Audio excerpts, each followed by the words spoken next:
Alex, thank you for coming on the pod. This is going to be an amazing conversation. I'm really looking forward to breaking down your ideas.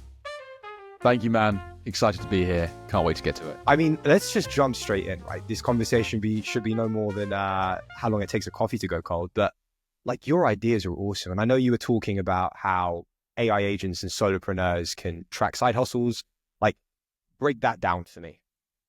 Yeah. So I think we're seeing the emergence of really two trends here. On the one hand, we've got solopreneurship be really potent, especially on channels such as LinkedIn. We're seeing it more on others like TikTok as well, but a real sort of surge of solopreneurship and that incentive to win your freedom outside of a traditional corporate 9 to 5. And then on the other hand, you've got this idea of AI agents, right? So systems that can take action for you autonomously.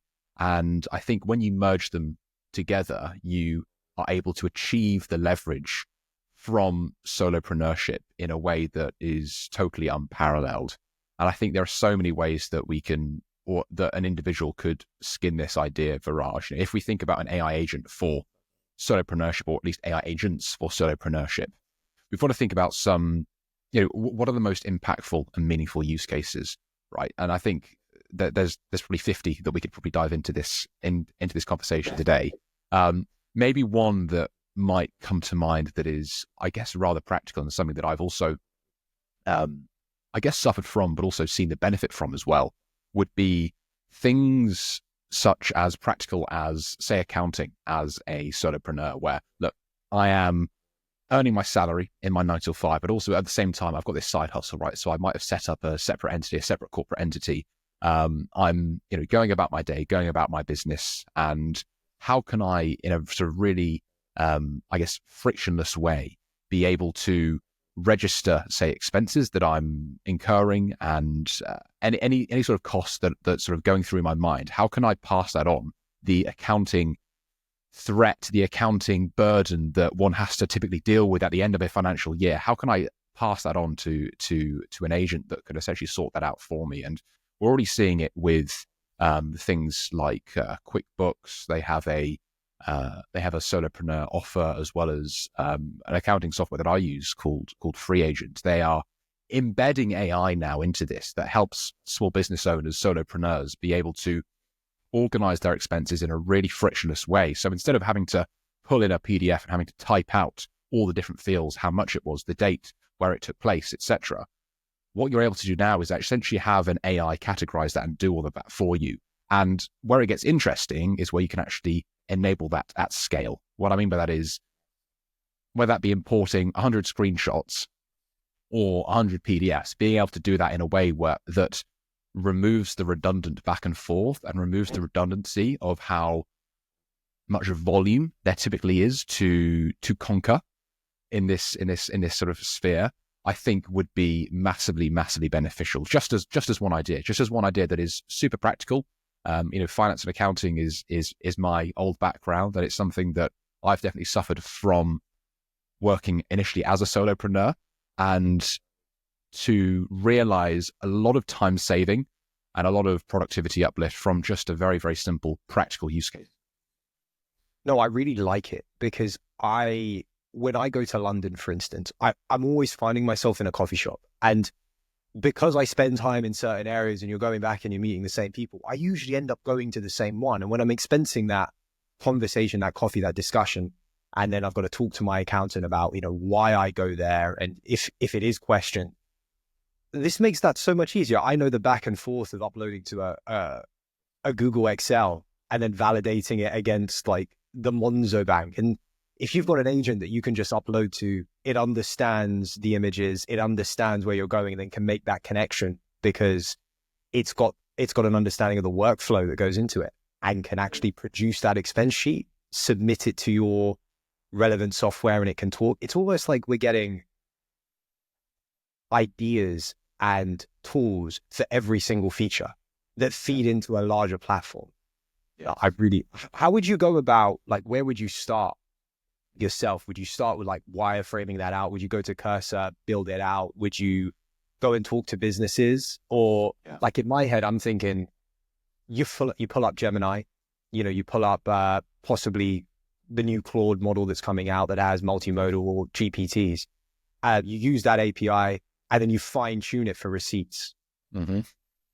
And then you can go and build a lovely front end like you're building on GrowHub, which we'll chat about, that would allow someone to just take a photo. It's uploaded. It then gets, and through at scale, it's going to deeply understand what receipts look like. And then that workflow of how to build that out.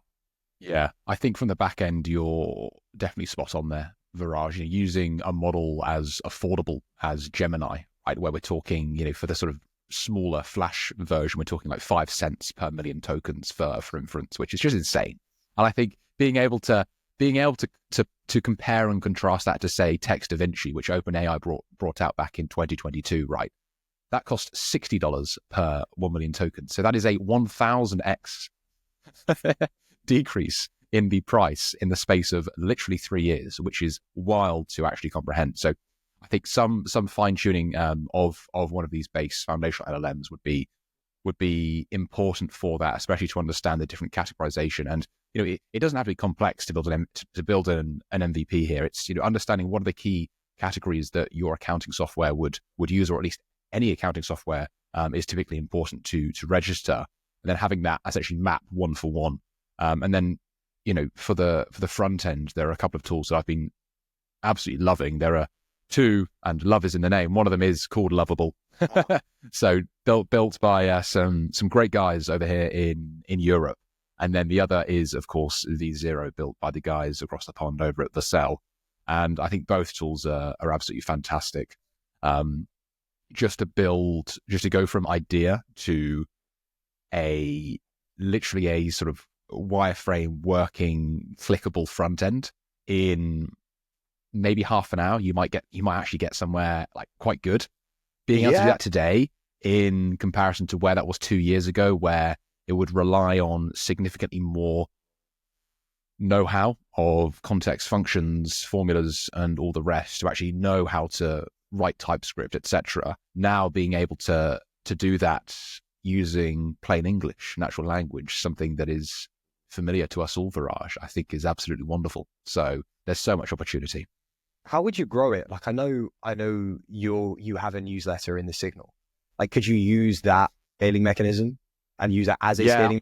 I mean, like partner with newsletters, like they sell ad space, you partner with them, and then you get that ad deal, or you sponsor it in some capacity, and maybe they take equity. Yeah, I think you've got to be really targeted about this, given the niche that you're entering. I think there's sort of two veins you could do it. The first is partnering with solopreneur newsletters and with solopreneurs in general. So that could feature around LinkedIn collaborations, that could feature with newsletter sponsorships, or at least getting them on as free as early users and getting their feedback, I think is absolutely unparalleled.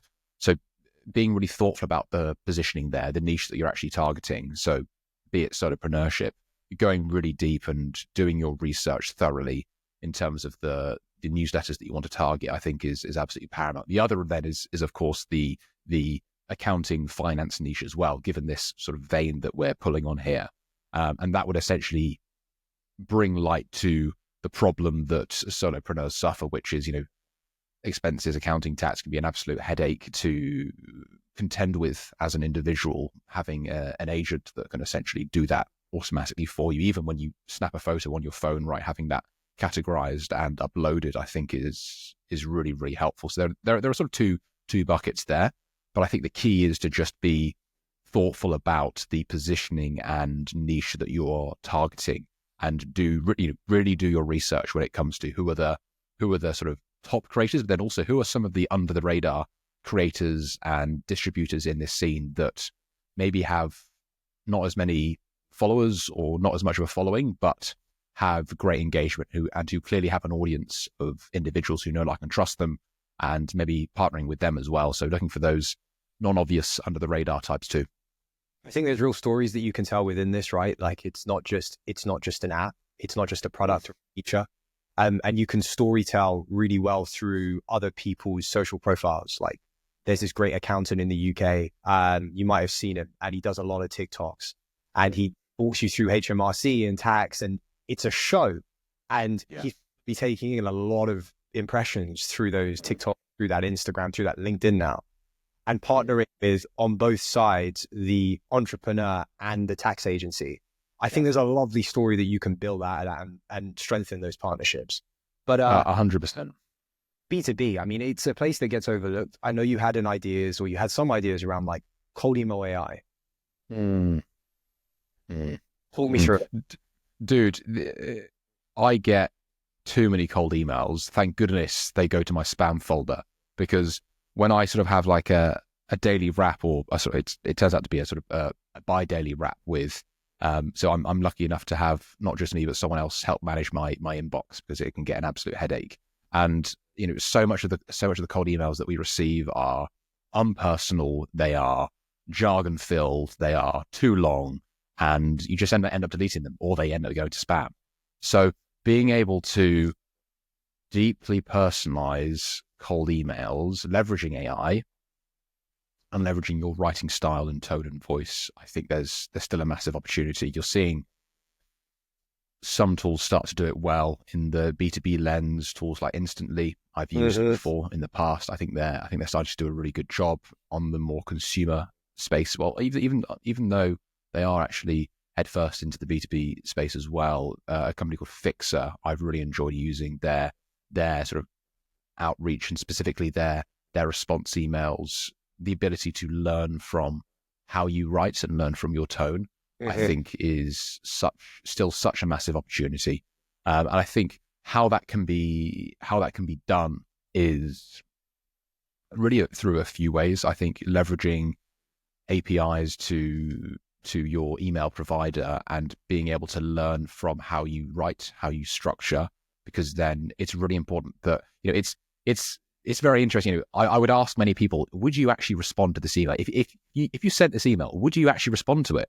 And then only then would they go, probably not actually, when it's, because I was actually having a conversation with someone, and it was, all on AI avatars in a cold email, out, like in some sort of cold email outbound sequence. And I was essentially, where that could be useful is if the relationship is already warm. For example, I met a great guy back at the Adobe Max conference over in Miami at the end of last year, and I met him in person, and he must have sent some of the best sort of follow-up emails. But whilst this isn't cold, this is more follow-up, but I think is useful as an example.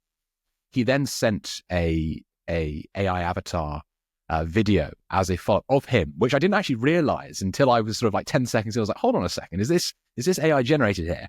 And I think it was quite neat because it sort of enables that mass outreach at scale with some personalization. And the reason why I humored it was because that relationship was there in the first place. If, for example, I would never met this guy before in my life, Viraj, then having a sort of AI generated avatar going, hello, Alex, would have been a little bit more eerie.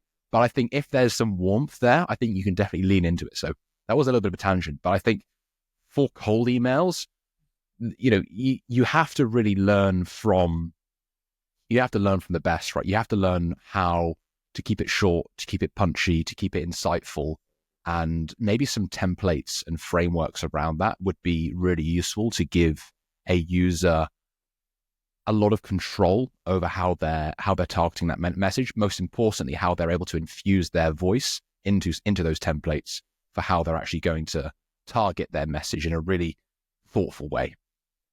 I've really been liking like how Play operates. I've been exploring growth and the almost like the productization of how to build a growth mechanism, right? And the fact that it's technologies, and it's not just we run ads anymore. It's very, very targeted growth scalers and market strategies, right? And like the fact that we now have the ability to search in local areas using a Maps API, we can find businesses' emails and then validate them against their personal ones, or validate the business ones against their personal ones against the work ones. Yeah, you can really deeply understand someone and the personas, and then you can use Claude, you can use Gemini to create personas, and then run tests on if that persona would engage with something like this. I think that it's really cool that we can use API. Oh wow, just thinking about it, like imagine having influencer avatars, and then you run small campaigns without them having to do it many times over, and you can tweak the message every time. Yeah. And that's a cool relationship that brands can have, but B2B businesses can have. Use a HeyGen API, That's it. Yeah. Use an 11 Labs voice, get a really core, high quality influencer avatar or creator avatar that's well versed in the space. Is a thought leader in some capacities. Someone that someone recognizes, and then just like run a small email campaign, see if it works, tweak the messaging. You could use the hooks from the database online, and there we go. That is a really cool idea. Like riffing on that. It's I think there's so much untapped potential. I think the beauty here is, the real beauty comes from combining these tools and layering them on top of each other. I think there isn't. It's very rare I come across something and I go, oh, that's brilliant in its own right. It's only brilliant if it's layering ideas on top of each other. For example, the HeyGen API with some personalization from your Gmail API, and then some templates from somewhere else, and all of a sudden you've got this stack that's actually really useful.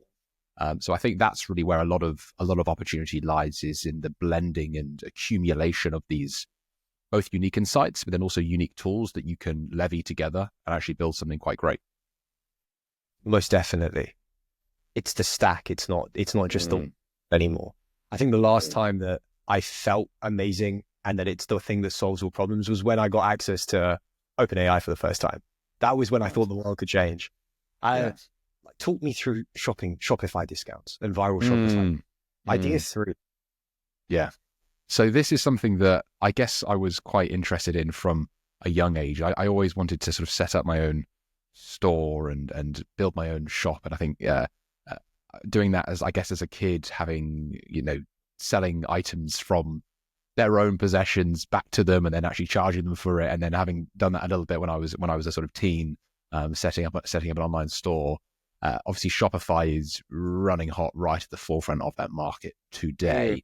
Specifically when we think about creators, consumers being able to build something that can effectively offer discounts, but do that in a way that is triggered from an API. So what I essentially mean by that, Viraj, is, look, if you have, say, a connector to Instagram's API to track when customers share products, and then once that share is then detected, it automatically applies some predefined discount to a customer's cart.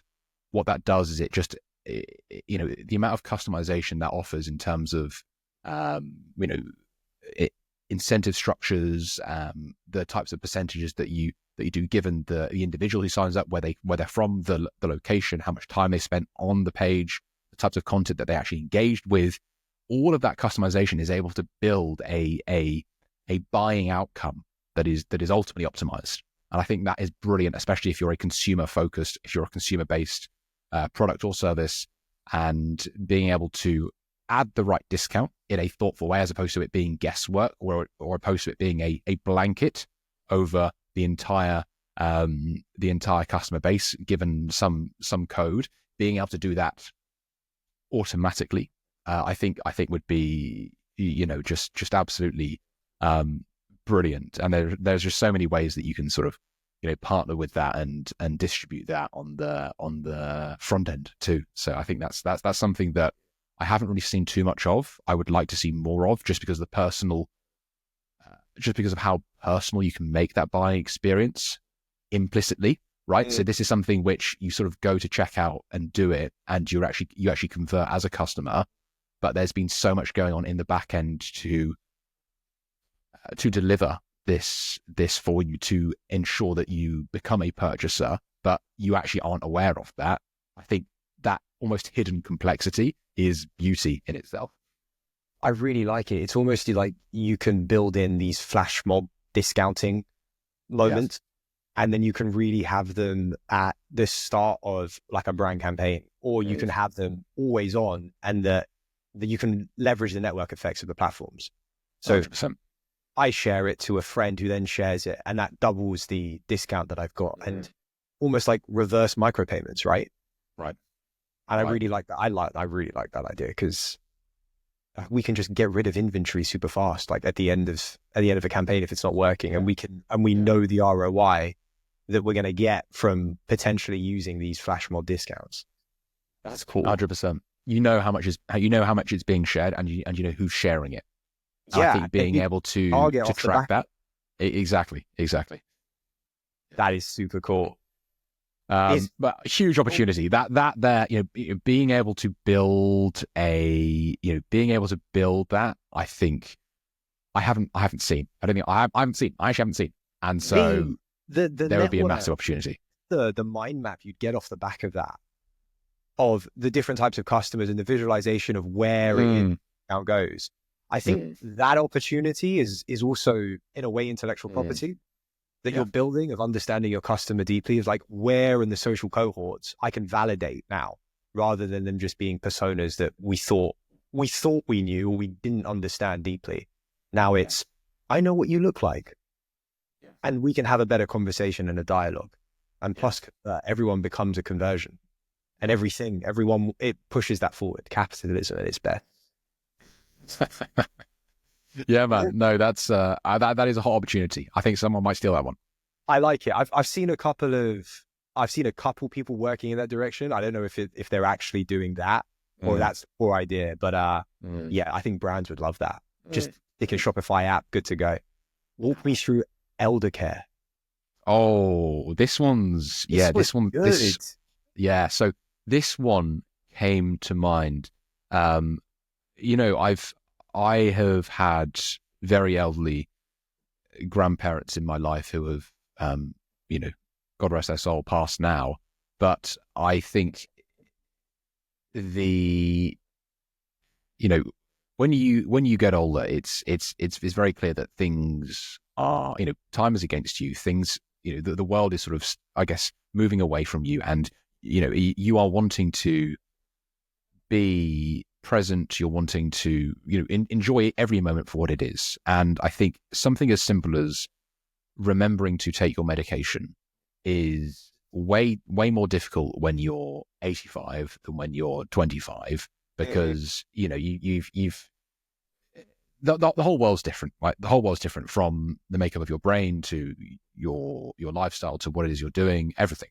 And something that sparked this idea, Viraj, was actually a comment that a reader left me in the Signal a couple of weeks ago. So we have a brilliant reader, a guy based out in Wales, who essentially he responds to every single issue, right? Every single issue. He always gives just brilliant feedback, brilliant insights. And this gentleman, he must be, I think he is about 80. And he's staying on the cutting edge of AI, reading the Signal. So number one, good for him, right? Yeah. Good for him.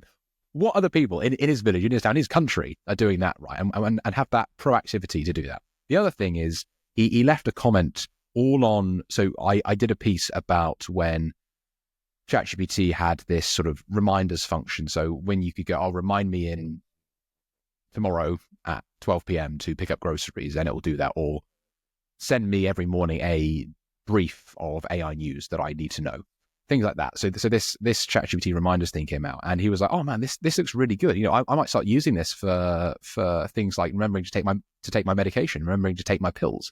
And I was like, "Yes, that's brilliant," because for me, I just use my iPhone. I just set alarms for every single meeting I have. At the start of every day, I look at my calendar, and go, here are all the alarms, done. And now I know I'm set. I don't leave anything up to chance. I used to like miss a couple of meetings. I was like, man, I'm such a terrible human being.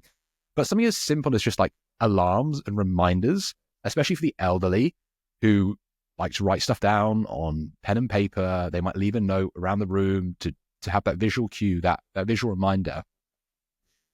Transforming that experience and putting it into an agent, but at least hiding the agentic complexity for that individual, having a really sort of simple, not overly complex UI, maybe an app that they can use on their phone, assuming that they're literate to use a smartphone or a smart device, whether that be a tablet or phone.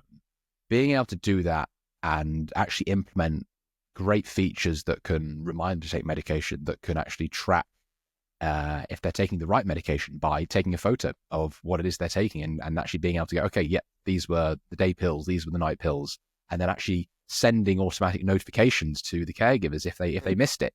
Having that sort of simple source of truth and accountability partner that is also quite, calm and actually responds, that it has that anthropomorphized touch that I think, obviously we are in this loneliness, pandemic right now. It's loneliness is prevalent, especially for the elderly. And so being able to have a tool that can be maybe the name of someone that can help you throughout this process and, help you track medication, track notifications, schedule appointments, help you find local services if you're in need.